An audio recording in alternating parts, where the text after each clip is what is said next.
बदतमीज बहू।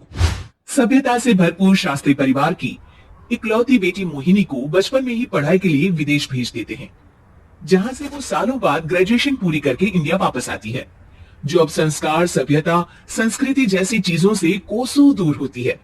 एक सुबह मोहिनी शॉर्ट ड्रेस पहने, कानों में हेडफोन लगाए जोर जोर से इंग्लिश गाने गाती हुई घर में घूम रही होती है।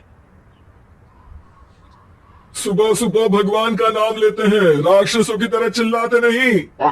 पॉप्स, आपको अच्छे गाने की बिल्कुल समझ नहीं है, so take a chill pill. अरे मोहिनी, पापा से ऐसे बात करते हैं क्या? सारी तमीज भूल गई हो। ओह मॉम प्लीज, इतनी बड़ी भी कोई बात नहीं हुई, सो डोंट ओवररिएक्ट। ऐसे ही दिन बीतते हैं, जिसमें मोहिनी के तौर तरीके, रहने और बात करने का ढंग उसके मम्मी पापा को परेशान करने लगता है।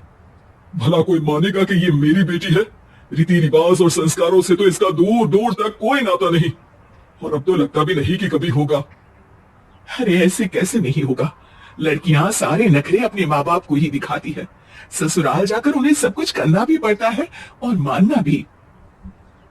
पत्नी की बात शास्त्री जी समझ जाते हैं और कुछ ही दिनों में अपने से भी ज्यादा धार्मिक परिवार में निखिल के साथ मोहिनी का रिश्ता पक्का कर देते हैं। रिश्ता तो पक्का कर दिया, पर यहाँ मोहिनी को कैसे मनाएंगे? शादी ब्याह के मामले में आटे में नमक जितना झूठ तो चलता है जी। इसी तरह एक के बाद एक तिकड़म लगाते हुए दोनों मिलकर मोहिनी को शादी के लिए तैयार कर लेते हैं और मोहिनी निखिल की शादी हो जाती है, जिसके अगले दिन से ही मोहिनी दोबारा अपने पूरे अवतार में शॉर्ट ड्रेस पहनकर घर में घूमने लगती है। बहू को ऐसे देख सास की आंखें फटी की फटी रह जाती हैं। अरे ये क्या बेशर्मी है, हमारे घर की लड़कियां जींस तक नहीं पहनती और तुम बहू होकर इतने छोटे कपड़े पहनकर पूरे घर में घूम रही हो। सीरियसली मॉम प्लीज, आप अपनी इस 80 के दशक वाली सोच में मुझे इंक्लूड मत करो। हाय तौबा, एक तो बेशर्मी दिखाती है, ऊपर से सास के साथ जुबान भी लड़ाती है।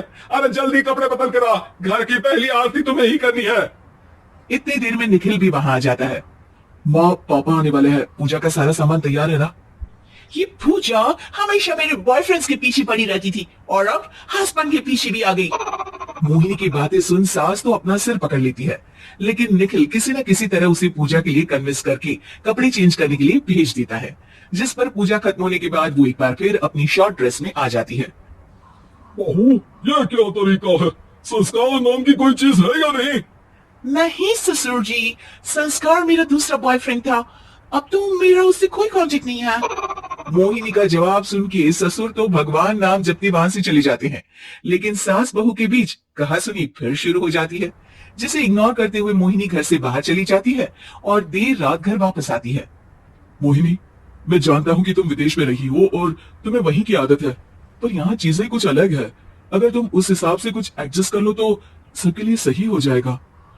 I am not in a lecture mood. Good night.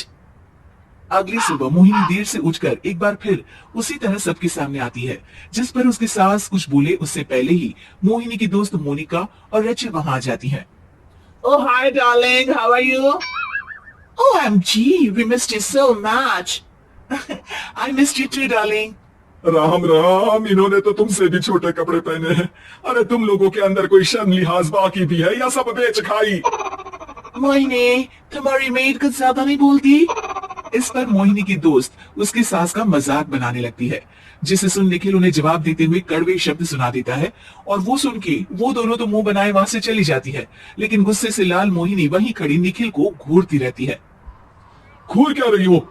तुमसे शादी की ये सोचकर कि विदेश में पढ़ी लिखी हो, घर में कोई पॉजिटिव चेंज लाओगी, अपनी करियर के लिए एम्बिशियस होगी, पर अपने इस बिहेवियर से उस पढ़ाई के साथ साथ अपने मम्मी पापा के नाम को भी डुबो रही हो। अगर तुम्हें ऐसे ही हाल रखना है तो यहाँ रहने की कोई जरूरत नहीं है। निखिल की बातें सुनकर मोहिनी रोते हुए घर छोड़कर अपनी मम्मी पापा के पास वापस आ जाती है। ससुराल में सब कुछ ठीक तो है? वो अपने आप को समझते क्या है? मोहिनी पर चिल्ला रहे? मैं क्यों उसके इशारों पर चलूं?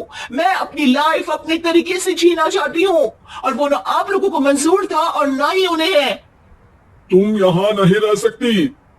अपने पापा की बात सुन के मोहिनी हैरान रह जाती है। हाँ, तुमने बिल्कुल सही सुना। अगर तुम्हें अपने इस घमंड, बेशर्मी और बदतमीजी में ही जीना है तो तुम यहाँ भी नहीं रह सकती।